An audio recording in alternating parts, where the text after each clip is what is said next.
What's up, guys? Back again for another garage episode of Tight Splice Charters. As you can see, I am not out on the lake right now. I was out there today for the first time in 8 days. Took a little time off, went up to the Georgia woods, hung out on my in-laws hunting property, relaxed, ate a bunch of food, played with bluegill in the pond, took a lot of naps, shot my first deer, which was a cool experience, and just really relaxed and got away for 7 days. And of course, the week I decided to do that, Lake Okeechobee really popped off. A lot of big fish were caught this week. Took 28 pounds to win the event that was going on this weekend.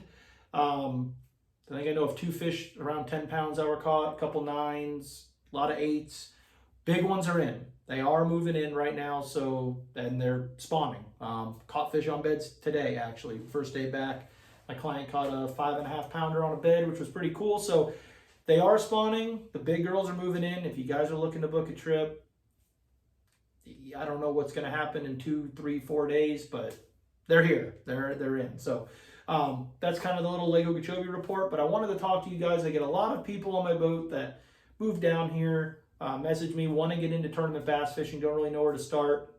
There is an event this Sunday, which is a great starting point for you guys to get your feet wet in tournament fishing. There is also an event Saturday. It's a Toys for Tots tournament out of Clewiston. They do it every year. $50 entry. You bring 2 kids' toys, and it's basically just to get Christmas presents put together for the underprivileged kids here in the town of Clewiston. So, really cool event. I try to fish that every year. I believe I'm going to be able to fish it now. I wasn't going to be able to. I think I'm going to now. So you might see me there, and if you don't, you'll probably see a video from that day if I'm able to fish it. But I'm definitely going to be around to fish the Gambler tournament, which is the one on Sunday. It's a free tournament. It's free. There is no entry fee. You show up. I think you sign up online, which I have to do, and you go fishing. And the only catch is you can only use Gambler products. They will check your boat, which means you got to pull all your stuff out of your boat. But it's fun. You know, it's a really good deal. If you fish here in Florida, you own Gambler products. You know you do, and they work. So it's really not a big deal. I mean, go stock up on some more Gambler and just go fishing. You go fishing with your terminal tackle box and a shopping bag full of just hodgepodge of baits that you're using, and that's it. Keep it simple. That's what I'm doing. So I thought it'd be a good idea is to show you guys what Gambler baits I picked up and what I'm going to be using in the tournament. So you guys know I do fish a lot of Gambler stuff. I'm in no way sponsored by them. I'm not paid by them. I buy their baits just like you do. I can show you the receipt. It's in this mess somewhere. I just picked up all these baits at Mike's at Okeechobee Fishing Headquarters on my way in from Georgia yesterday. And just top off on them because I'm going to be working all week using them and just want to have enough for Sunday. So went ahead and did that. These are not only baits that are going to be good for the tournament. These are baits that I'm going to use in the tournament. You'll see my standings after Sunday. They might not do good in the tournament, but these are what I bought. But these are baits that I would recommend to you to have in your boat really between now and at least through the beginning of March. So it's not just for the tournament. So I'm going to kind of go through these and let you guys know what I bought. And the first thing, what I really try to keep it simple in these tournaments, 3, 4 rods, and just try to go stick to one particular technique. But you guys know I love a swim jig. Fun fact, when I used to fish these in the past, I never even brought a swim jig rod because, don't tell them, but their old swim jig was junk. Their heavy cover swim jig. Wasn't necessarily junk, it was just not good for Florida. It didn't have the right hook. The head was great. The skirt was, I shouldn't even say it was junk. Let me take that back. The hook was junk. The jig head, the design, the skirt was the same skirts that I switch out, my Star Flash skirts on all my jigs, was on there already, but the hook just didn't do it for me. I like a thick gauge hook on my swim jig. Not necessarily because you're just pulling on them with a heavy rod and you don't want it to flex. That's a little bit of it, but I like to be efficient. You are going to, I don't care what swim jig it is, you are going to get snagged on buggies, in needle grass, in whatever. You're going to get hung in some of this grass. Some of this grass will hold your boat down. Back before power poles, we'd just bend the grass over and stand on it, and that's how we anchored ourselves. It's tough stuff. You guys that fish with me, you guys know when you get stuck, what do I tell you? Reel down, point the rod right at the bait so you can't reel anymore, put your thumb on the spool and pull straight back. 65-pound braid, it's either gonna rip the grass out, it's gonna rip the reed, but if you don't use a strong hook, the hook's gonna open up. Then you're stuck, gotta sit down, take your pliers, bend the hook back straight, weakens the hook, it's gonna open up again or break. I'm not a fan of that. So I didn't throw their heavy cover swim jig for years. I still don't. So when it came to a gambler tournament, I didn't even bring a swim jig rod, but they came out with, I don't know how long ago it was, you guys have heard me talk about it, the Gambler Goat Swim Jig. It's got a badass detailed head, which I could care absolutely less about.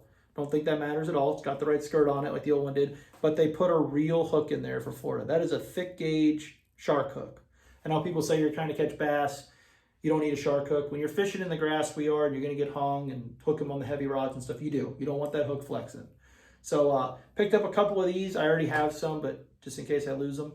But great jig, 1/2 ounce. I bought black and blue. I bought, I don't know, 2 or 3 of them. That's going to get it done for me because I don't really plan on throwing a swim jig even that much. But you guys know I love, I don't leave the house without one. So picked up a few. They have these available in a ton of different colors. This is just a black and blue one, maybe black and purple. I don't know. I'm colorblind. No, black, blue. 1/2 ounce. Going to have this in the boat. Trailer. So this is my second take on this video because I got really far into it and realized I never hit the record button. But a bait I have, if I want to use like a swim bait boot tail trailer, I use the Gambler Little Easy. That's what I use 100% of the time, no matter what. On this one, I'd either use it in Gold Rush to match the black and blue, or I'd throw it on a black and blue one.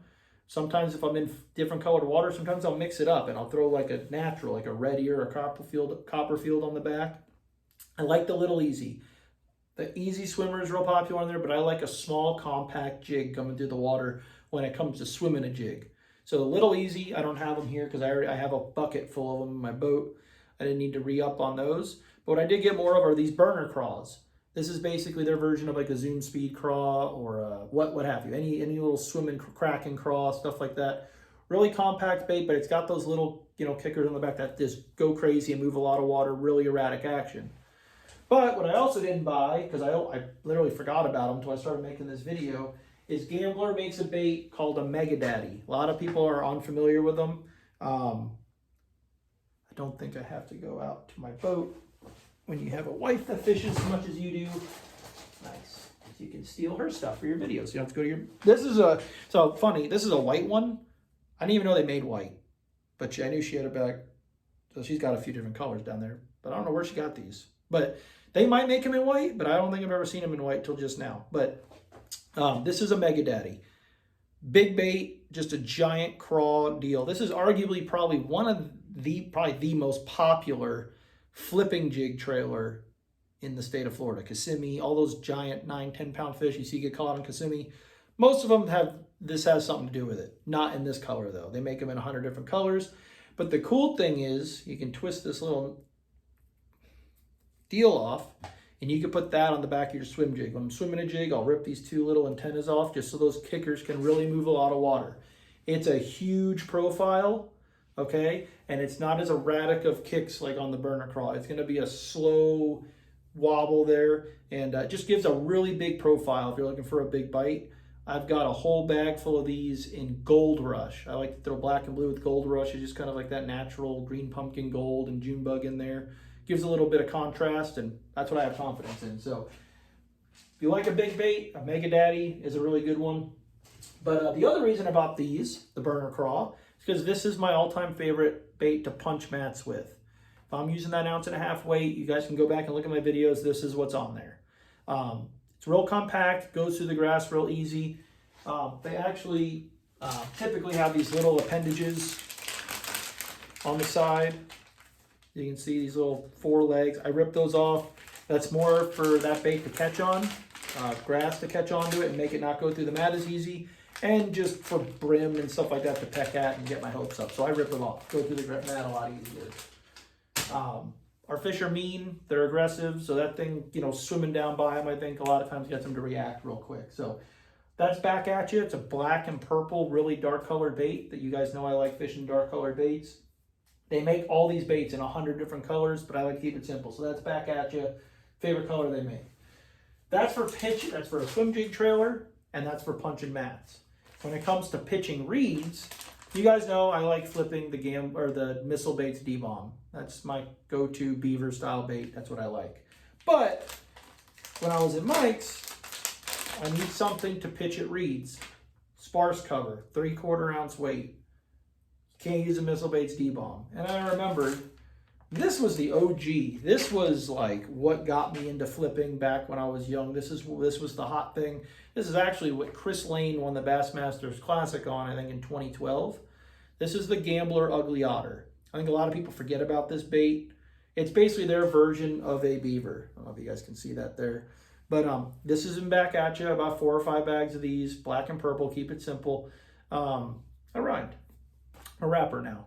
But just a great bait. I've caught giant fish on this. My biggest fish I ever caught in the Everglades was flipping this. Caught a couple of 7s and 9. I caught a 9-pounder out there on this bait, and I just kind of forgot about it. I ran out of them and just kind of never re-upped on them and saw them, so I grabbed a whole handful of them. Catch a lot of big fish on this. What's cool about it, I think I already ripped one off. I don't want to damage a whole bunch of them. I don't know. You can play with it. You can rip these kickers off, so you just have one big paddle tail. You can cut the snip. You can snip these so you have 2 more appendages.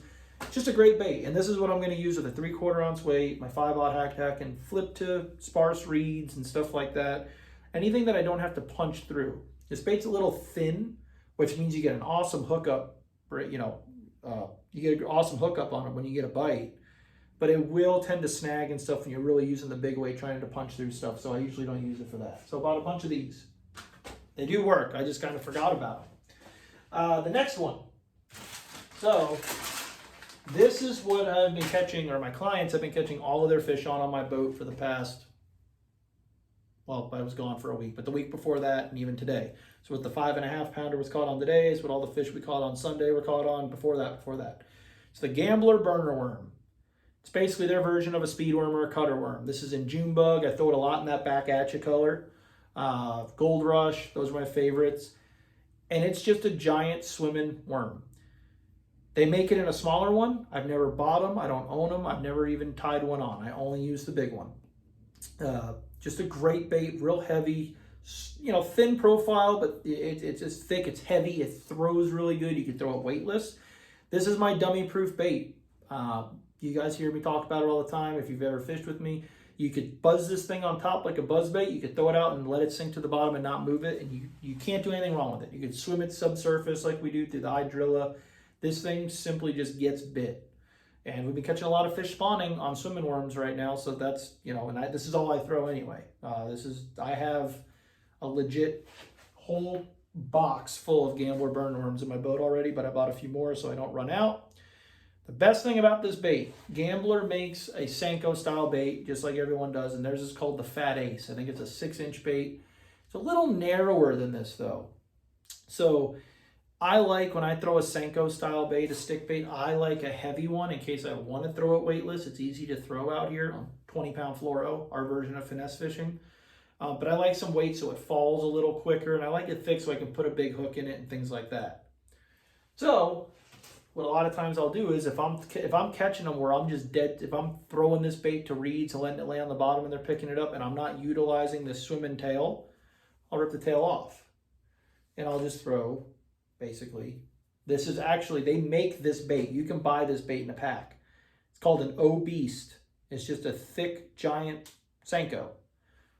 But why am I going to go out and have 2 different boxes and bags full of baits when I can just buy nothing but burner worms, and when I want a Senko, just pop the tail off and you get this. So the Ace is great. A lot of big fish get caught on the Fat Ace. Like I said, this is just personal preference for me. I like a bigger, bulkier bait, and this does it for me. Catch a lot of big fish on this.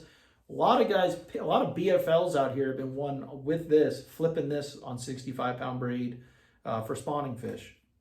Great bait. Think outside the box a little bit. I'm simple. I don't like to have a ton of stuff with me, so I just buy the burner worm and do that if I want to Senko style bait. Last but not least, I'm going to talk about it. Gambler Big Easy. I have a trash can size bag of these in the Easy Swimmer. Lately, the Easy Swimmer has been getting more bites on my boat than the Big Easy. This is a 5-inch bait. The Easy Swimmer is a 4-inch. Sometimes that little inch difference downsizing, especially if you have a post-frontal day, makes a massive difference. No one can tell me otherwise. I've played with it 100 times. It does make a difference. And for whatever reason, on those bluebird skies and stuff, I feel like that red ear color with that sun, it's like a sun, like, you know, sungill color, basically, their version of it, gets bit more than anything else. Color's not a big difference. I'm not a big color guy, but sometimes I feel like you will get an extra bite or two on this red ear when you're dealing with a bluebird post front day, sunny skies. I feel like they'll commit to this a little better. But this is the Big Easy. I've been using a lot of Easy Swimmers. I have a whole bunch of them. If I go through them before Sunday, what I have in my boat, then we had a crazy week. So I just bought 4 or 5 more bags of Big Easies. Get colors, though, that you have confidence in. I have confidence in red ear. I have confidence in lane toad. I have confidence in gold rush, melon shad. At the end of the day, you're burning this thing pretty quick, and those fish are not going to get a good look at it. So whatever you have confidence in. That's it. I mean, those are the gamble. I mean, I already have them in my boat, but I restocked up just to, make sure I don't run out before Sunday. Definitely check those baits out. I believe if you guys are chatterbait fishermen, I'd have to look into that rule. I don't think you can fish a chatterbait because it's not gambler, so you can't. They make this is kind of hot on the scene. The Zako, the Gary Yamamoto Zako is a big one. They made their version, like everyone else did this thing. But which is the Komodo, but I don't think you can actually fish one. So I'm probably giving you guys false information. I'm not bringing one because I'm just going to keep it simple. So that's it. That's all the baits I'm going to use. Definitely check them out. Go to Fishing Headquarters. Mike has I think it's 45-foot wall of Gambler. It's the biggest Gambler wall in the world. He has everything they have, and he was just telling me he's going down to pick up another order to stock the shelves this week. Go in there. You have any questions on the baits, he'll be more than happy to answer them for you. But those are baits you should not only just have in your boat for this tournament. Those are what I would go buy to fish this tournament. That is what I bought to fish this tournament, but you should have those in your boat year-round on Okeechobee, Kissimmee, Istapoga, Harris Chain, any of the Florida lakes. These baits get bit. They're made right here in Florida, and they catch them. So that's it. I appreciate you guys watching. Some of this might have been boring. I'm already at almost 18 minutes. I like to talk. Videos I got coming up. Hopefully you're going to see the tournament from Saturday, the tournament from Sunday. I know I'm fishing the one Sunday. If I fish the one Saturday, I'll film it. I'm going to post them no matter how I do. Even if I zero, you're going to hear me talking about nothing. My wife just got in some new arc rods. She got some of the new Essence series. These things are pretty cool. Give you not really a sneak peek. I mean, they're out. You can go pick them up at Fishing Headquarters and play with them for yourself. When we fish with them, I do a review on them. I don't know. Let me know what you guys want to see. I'm super busy, so I'm spending most of my time out on the lake, but probably going to get into doing some little different videos. Might go do some ultralight videos. A lot of you guys like that whole pond video I did. I did get this new sick little 1000 setup here just the other day. Little Revo 1000 4-pound braid, little 610 ultralight arc invoker. Might go play with some more Lake Okeechobee tarpon with that if they're still here. So got some stuff coming. We'll see. I appreciate you guys watching. Appreciate you guys subscribing, calling me to book trips. If you guys have any questions, let me know. And hopefully I see you guys at the tournaments this weekend. If not, tight lines and be safe out there.